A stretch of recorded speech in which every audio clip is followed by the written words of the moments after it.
Do unto others as you want done unto you. Are you inadvertently a hypocrite when it comes to this statement? We want to teach you how there's an impact on both customer reviews and retaining good employees. This is my online toolbox providing weekly quick tips and reminders in all facets of marketing. And last week we had a presentation pertaining to the secrets to getting better feedback and how just one word could make a difference.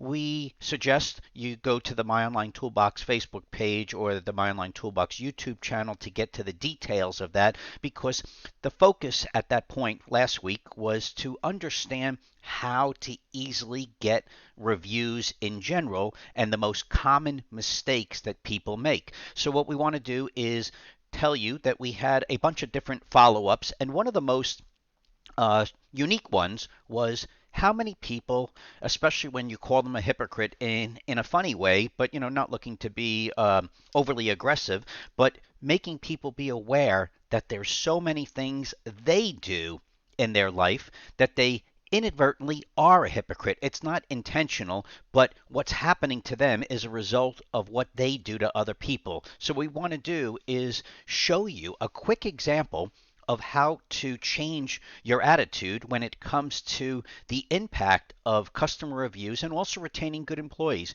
You have to first recognize the importance that when you're inadvertently a hypocrite, many people, and these are people very close to you, your office workers, many times the office workers are actually family that work with you, and employees and vendors need both positive and negative commentary when it comes to working with you. Most people traditionally will emphasize a problem, possibly yell, scream, or demean somebody on what they are not doing correctly. Many times you will inadvertently not really look at yourself and realize that you set yourself up for these problems. You did not train properly. You did not set expectations properly. So inadvertently, when things go wrong, you just assume that the people around you were supposed to do better. And so you say things inappropriate without realizing that you're bringing them down, their morale is down, and you forget, even worse, to compliment them on what they do.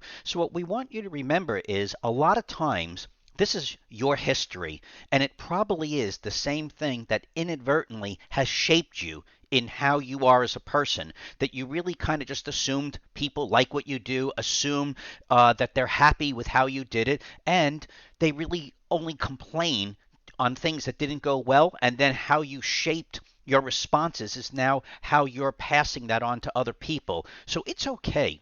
An important topic to realize is that you inadvertently became a hypocrite.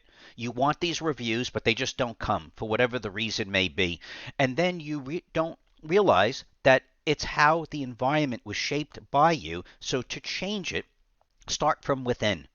The people that are closest to you, even family members. Many times wives are running the office, and then of course people are arguing later in the evening about what went wrong, but you forget to tell. In this case, it could be wife, to husband, husband to wife, it doesn't matter. But the point is, family wise, it's okay to tell someone that you're sorry. Oops, spelled something incorrectly, the word your. Don't hold me to it, but I do make mistakes too. In any case, it's okay to tell someone that you're sorry for not saying it sooner, that there are some things that you inadvertently complain about and didn't realize two things. You didn't set the expectations correctly, so you wanted to just take back the complaint time. Even though you were unhappy, you realized you were unhappy but never explained what your expectations were. And while you're at it, I want to remind you about some of the things that I take for granted and I'm happy about. So keep in mind to change your attitude to the people around you. It will help keep your office staff happy. It will help keep your family happy. It will help you retain good employees as well as even your vendors, your top vendors. Tell them what you like, especially if you've inadvertently screamed or yelled or we're talking condescending on something negative. Ensure to follow up on a positive. Don't assume that the people know you're happy, especially when they knew what you were sad about, and that will, or angry about, and that will begin to change the habits of do unto others as you want done unto you. And then when you begin to look for reviews, whether it's Facebook reviews, Google reviews, or video reviews, all of a sudden things will begin to change because your attitude and how you're doing to the same to others is now coming back to you. So, by the way, if we're helping you, can you like us on the My Online Toolbox Facebook page? We realize that these quick tips float in so many different areas, and we appreciate the different likes that we get, and we will take them on wherever you're finding us, but we would also love you to navigate to the My Online Toolbox Facebook page and just like that page or like this post as a thank you to us that we're doing a good job for you.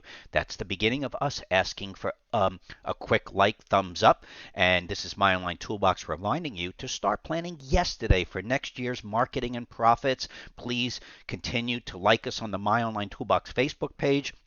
Subscribe to us on the My Online Toolbox YouTube channel. Have a healthy week. Continue to change your attitude to how you thank people, how you help them change what is going wrong where you want them to get better, and then that same will come to you, and it'll be so much easier for you to get more customer reviews. And remember, go back last week to help you with a better strategy in how to get those reviews. Have a great week, have a healthy week, and we will see you next week.